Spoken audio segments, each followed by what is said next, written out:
and welcome to another edition of Thoughts of the Roundtable with me, Matt Rebar. And my name is Paul Laux.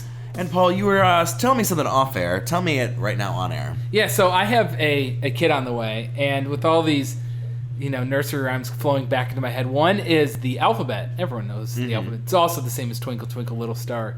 And I don't know if you saw this, but... I did. And I love it. You know what I'm about to say. So happy. How elemental P is always like one... Like, kids legitimately think it's one letter because they gave an elemental P. So they remixed it to break up the elemental P. And it is just the worst, cringiest thing I've ever heard in my life. I think the easy fix is just slow it down. LMNOP.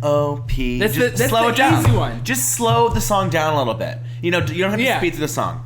But not only this guy who's singing this new remix. First of all, he sounds creepy. I was kind of expecting to get DJ Khaled on the end. DJ. This guy who's singing this new remix, you gotta check it out. It's everywhere. Just type in like new ABC song. It's I forget the name of the website, but I'll put a link into it on the podcast page. But he sounds creepy. The bell chime sounds creepy. Oh yeah. And then it starts off the same, right? So it's like A B, and then you get to and he goes LMNOPRS. It's forgot Q. And my thing is, Q's in there. Very forgettable letter. I'm sorry, Q. My thing is, if you're gonna remix it, like he could have done it in a different way that the letters actually like. There's like a melody there. You can't have the same tune, first of all, because that's just gonna mess you up. No, I don't mind the same tune because he could have been like A B C D E F G H I J K L M N O P Q R S T U V W X Y Z. I don't know. That's even worse. Well. Okay, to his version though, his version is no melody. He goes LMNOPQRSTU. I don't know. It's atrocious. I don't like it. I hate it. I understand the idea that like, okay, kids are messing up those letters because we're going too fast. Just slow the song down. That's all you have to do. One of my favorite bands in the world that you've probably never heard of is this band called Cuckoo Kangaroo. And why does that sound like the Wiggles, but like maybe Australian based? What it is there's two guys from Minnesota, and I used to play in a little band in Akron they would like randomly go around the country, and like what they are is they're kids songs that weirdly like are for adults, but they're not like adult oriented. It's the weirdest thing. Okay, they've made legitimately I think like 16 albums. Like, an unbelievable amount of songs, and one of their biggest songs is called LMNOP. It's just about the alphabet. You have to listen to it. I'll check it out. It's great. I'm not gonna lie. When you were talking about that, we should do a concert together. As in what? Well, like you and a band, or you doing whatever. But I'm a pop artist on the side. I'm dropping a new album early next year. I'm ready, man. I got the material. What album number is this now? This will be 17. Although, oh my god! Well, here's the thing: the first 14 we don't really speak of because they're a little. My first 14 albums I don't. They were all like the first few, especially like the first few. Can you like, bring one in to put on the next podcast? Like your first one. Oh, it's still up on YouTube. The lead single was called Electric, and it was electric, and then there was the first album that I did was called Beautiful Amazing, and it was named after myself. And then the title track was like Beautiful Amazing. That is exactly what I am. Beautiful Amazing, something, something, something. But yeah, very nice. That's been almost. Oh my God, next year's going to be a decade of me and my, quote, musical career, end quote, because it's not really any true music. It's really, really just sound.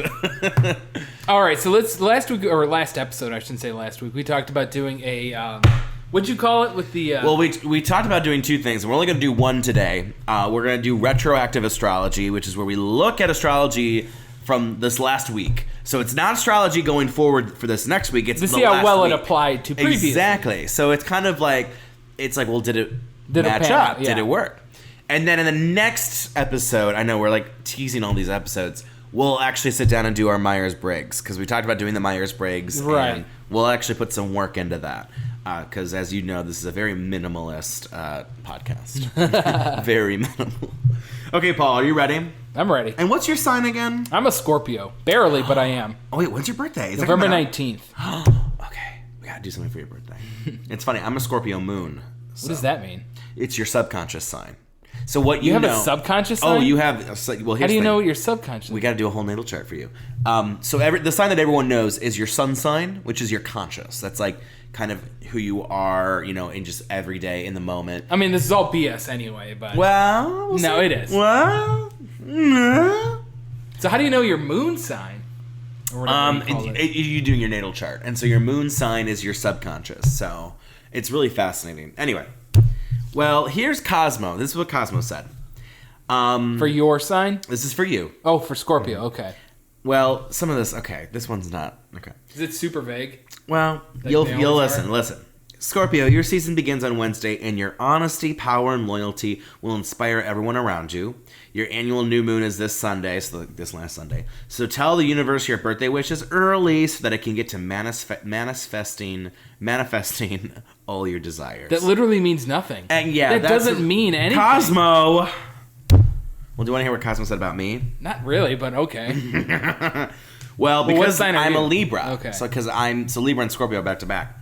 So mine says, well, Scorpio season starts on Wednesday, and that's going to push you to put your money towards anything that'll help you reach some higher goals, like classes of some kind. And on Sunday, a new moon in your income and values space inspires you to commit what you need to feel safe. Funny that it talks about put money towards something. I bought a new recorder. Oh, yeah. So, and that was $200, which like. But still, it's so vague. But I mean, Okay, you When got do one I- thing. Congrats. when do I purchase something like that is You purchase stuff every week. but not a $250 recorder. Yeah, but I $200 bought something this else. coffee, but I didn't, Still, mine was disappointing. Mine was Cosmo, vague as I'm hell. a little disappointed with Cosmo. Okay, let's check in. This is with Pure One. Or no, Pure What? Pure Wow. Pure Wow. Sounded like a romance Well, story. because it uses one of those, how there's all those fonts, right? all those fonts? Yeah. The font of the website is like this scripty font.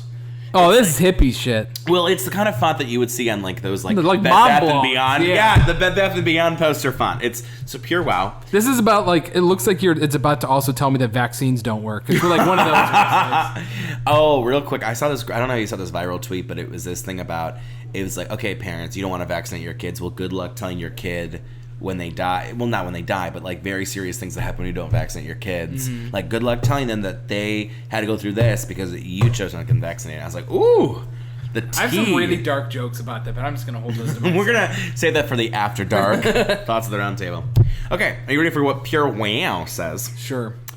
It's For finally Scorpio. yeah, this is you. It's finally your season. Happy birthday, Scorpio. And as you start receiving the attention of a birthday queen, you realize that some things can no longer be left unsaid. It's time to compose that biting text message or make that nerve-wracking phone call. It's a moment to break it off or make amends. On the 21st, you're hit with a dreamy wave of creativity and channel your passion into a poem. However it is that you express yourself, let your voice be heard. Any of that? These are crap. No? It didn't hit you? No, not Let's at see all. what it's about I was trying to. me. It said something about the 21st. Mm-hmm. Dude, last 21st was a Monday. I worked. That's it. That was the most pointless thing ever. Oh my god, look at this one. This is me. See, You know- well, can I say something before Yeah. we move on? They're not predicting anything. That's the problem I'm having. well, it's weekly, so it's a very vague weekly. It's not even but all I'm saying is it's just nonsense. It's like gobbledygook. It's nothing. Well, let's see what it says about me. Well, last week it said, you know what your goals are, especially in terms of personal growth, but in order to manifest any of them, you need more cash. So you need to focus on your bank account, You're start broke. stashing away It money. just tells you you're you're a broke broke. bitch. It's a fund for your foundation. An alluring possibility to get rich presented itself. Don't take it as, no, I see, didn't really hit me. How come yours is so much more substantive than mine? Mine's Because always just like you're a magical pony. Here's Yours the, is like, here's the problem. We're going into Scorpio season, so a lot of these are going to be like, oh, it's Scorpio season. And so the idea right now is that this is one of your high tides in life. I mean, have you done anything in the last couple weeks that is like, wow? no, Not at all. no. My life is boring now. Oh, well, not for me. Okay, last week for Yeah, me. you're doing This all is those- from the Sydney Morning Herald. So The last if we one, can't have the alright. vaccinated moms help us, maybe the Australians can. So for me, it says, watch for emotional overspending as the sun arrives in your money zone. It's a broke. Tony, you're broke again. Well, I see a common you know what's theme. funny? I have been spending a lot of money. Okay. I mean, I'm not even joking about that recorder. Anyway, it says, see if you can find any other ways to bolster your ego, perhaps by getting support from friends. Bolster your ego. And then Scorpio, I mean, we kind of because we're in Scorpio season. As the sun arrives in your own sign, the spotlight of you on you shines brighter than ever. It's a perfect week for showcasing your talents at work. Well, did you showcase your talents at work last week? I'll give it a yes. I'll give that one a yes. I was like, well, I don't mean to brag, but I'm great at work. Okay, not gonna lie, a little disappointing. In the past, they've been really good. Well, mine are just so vague. You know what I used to like? Should we check out what Vice says? Do you think Vice might have better ones? Probably not, but we'll give it a shot. But before we go into it, I like the newspaper ones that give you like the star day, like what kind of star day you're But they're always 3 to 4 stars. They're never, no one ever gets I've 2 seen or some 5. ones. Really? Yeah, I've never seen those ones. All right, so this is from Vice. This is for me. The moon in Cancer finds you focusing on your career, and good vibes flow in your finances as the moon connects with Venus. But important considerations about your home are up for examination as the moon opposes Saturn. Your ruling planet Venus connects with Saturn, encouraging a helpful atmosphere for making plans and commitments. Security is on your mind. At least that one has more like logic behind it. What's interesting though is like I'm always focusing on my career, so I don't know. So it's hogwash. I mean, no, it's just like it would be different if I wasn't, and then this last week I have been. Mm-hmm. I guess security can be on my mind. Let's see what it says about you. The moon in fellow water sign Cancer encourages you to keep an open mind while important conversations about love, money, values, and commitments take place as Venus connects with Saturn. Watch your urge to manipulate or control a situation as the moon opposes your ruling planet Pluto. Damn, I wanted to control someone. Did you? No. Oh. Okay. Well, see, I just don't know how I feel about it. I wish they were just more substantive. Yeah, I agree.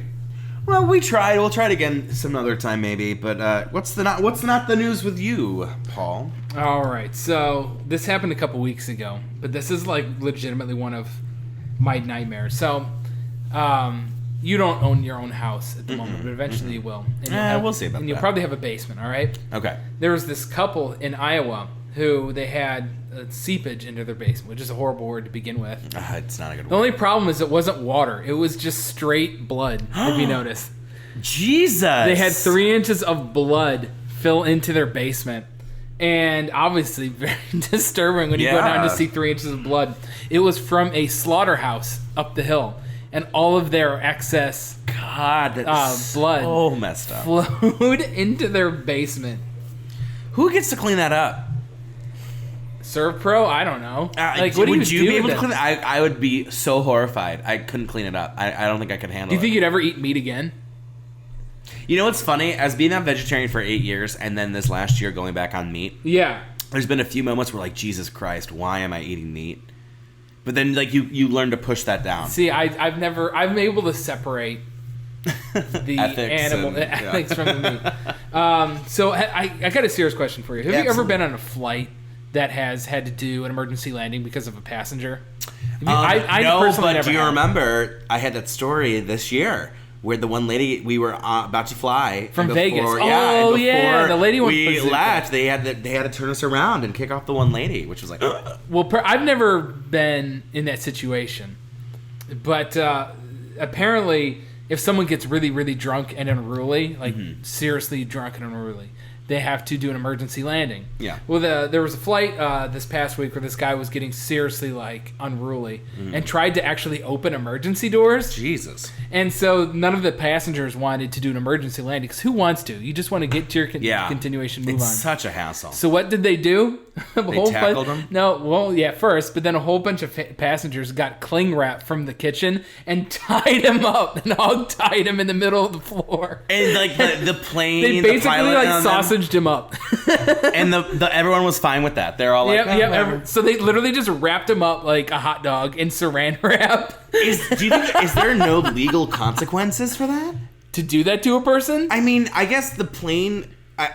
Is it kind of like martial law? Like, is it kind of like... I don't know. But they continued on. They just stopped. Yeah, jeez. Can you imagine that? Also, I saw this also, story. Where'd the saran wrap come from? Was that part of like the... It was like in the kitchen. The food they have back there, yeah. Wait a minute. So they can't have like legit food, but they have saran wrap? Okay. Also, I need your knee-jerk reaction on this to see what you feel. Because this happened on another flight about a month ago or something. Because someone wrote the story online. It was the mid-flight, and an older guy had a heart attack and died on the plane. these things happen. I mean, the guy he was old as hell, had a heart attack and died. So he's already dead at this point. Mm-hmm.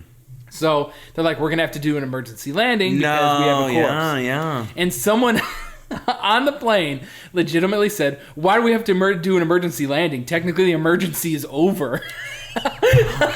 Oh, no. I mean, he's not wrong. I mean, what are you going to do? Okay, here's the problem, though. If you're not sitting next to the dead guy in the plane, how much do you care? Not too much. But if you're, like, next to that dead guy... You can move him, though.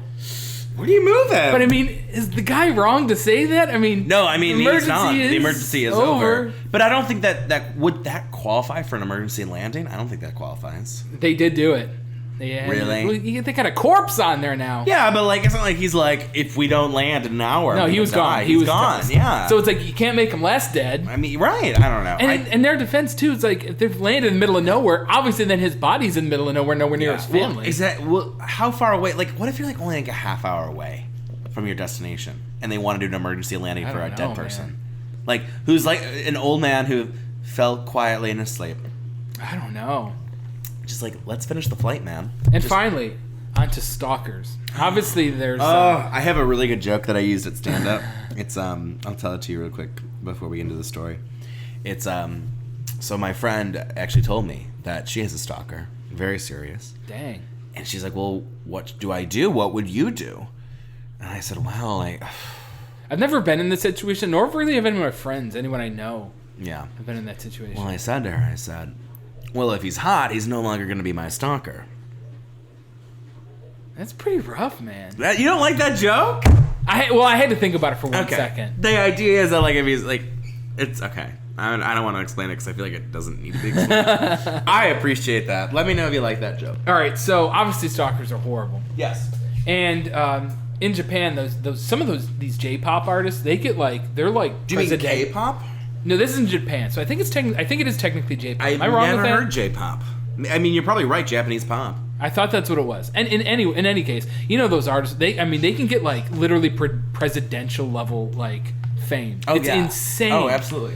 And so there was one artist, it was this girl who's like I think she's like 20 or something. And she posted a picture on her Instagram. No, here's the picture. Just pretty basic. Yeah. Just her face, whatever. And her stalker found her by zooming in on her eye and looking at the reflection of her eye to see where she was, and was able to pinpoint her location by the reflection of her eye, like a street sign or something. So scary. Isn't it insane? They got him and nothing had happened, thankfully. Yeah. But to go to that level. If we ever had so much interest in this podcast where people were stalking us, what would your reaction be? Would that scare you from delivering good content? Would that be No, I think there's different levels. A deterrent? Because there's stalkers who just want to talk to you all the time, and there's ones who I obviously I've never had one, so I have no idea. Yeah. I've never been in that situation, but I'm sure there's different levels to it. Have you ever had any situations where someone's like, maybe not a stalker, but like weirdly obsessed? No, I mean, I guess it comes down to this for me. I am the kind of person, like, I love content.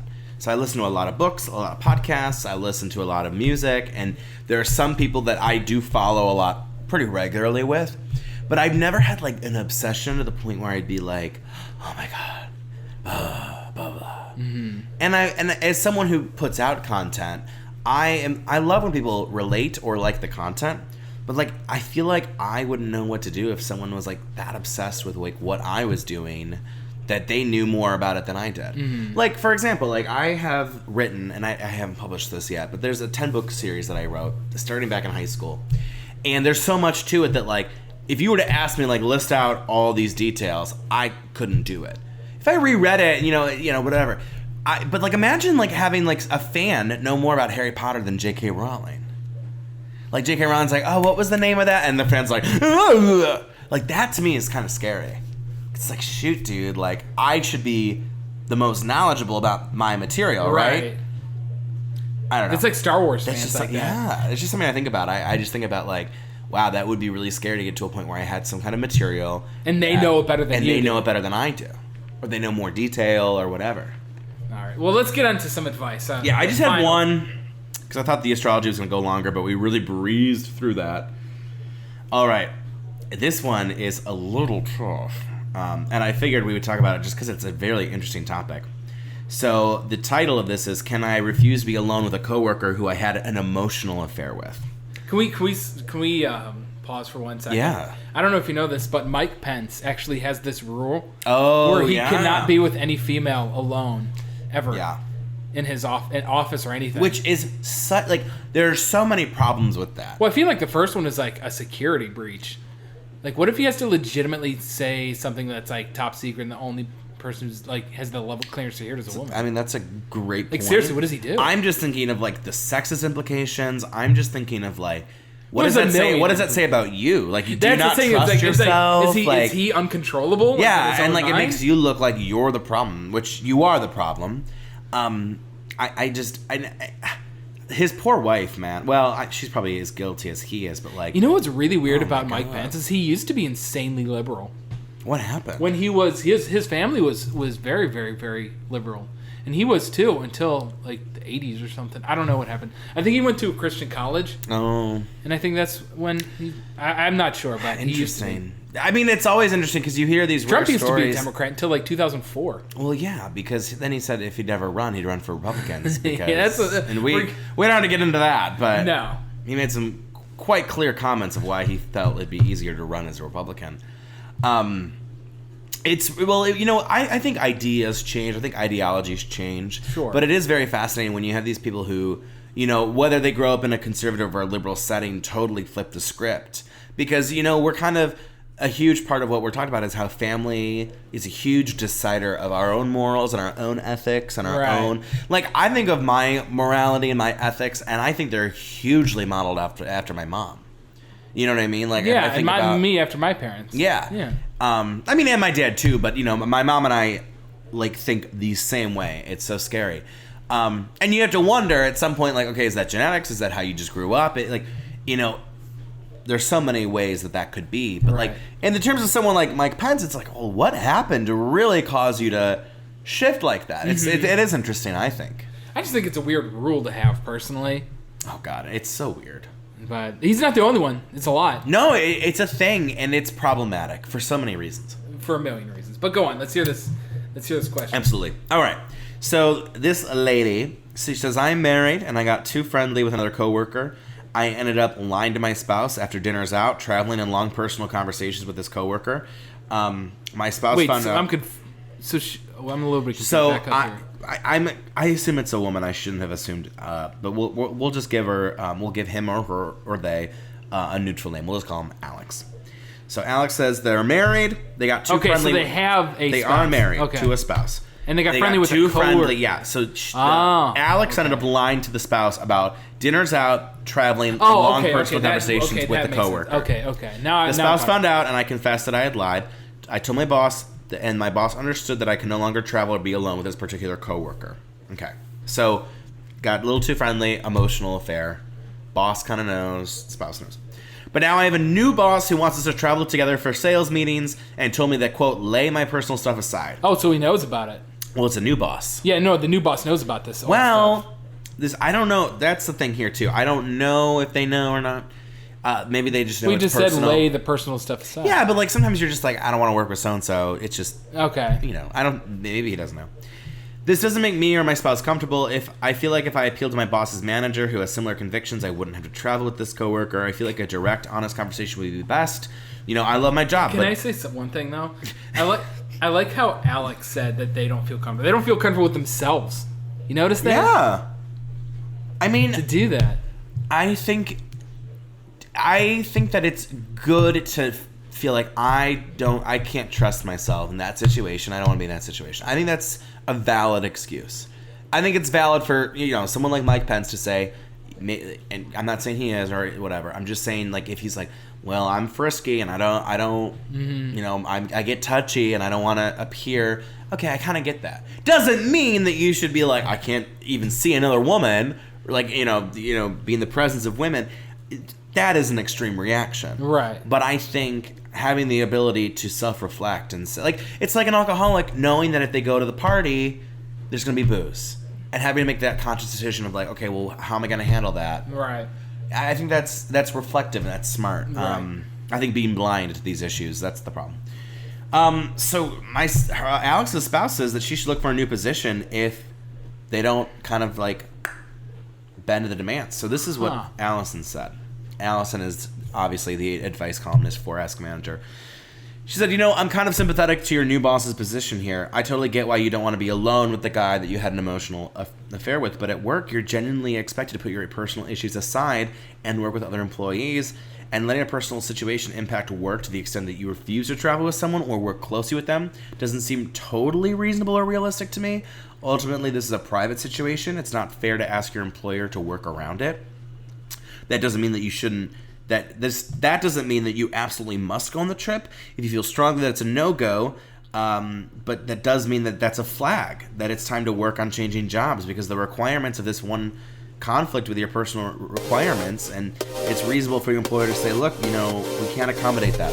Mm-hmm. I don't know if you're right that appealing to your boss's boss would get you exempted from this trip, but I do know that would be a good way to cause long-term issue with your own boss who's entitled to make his call on this.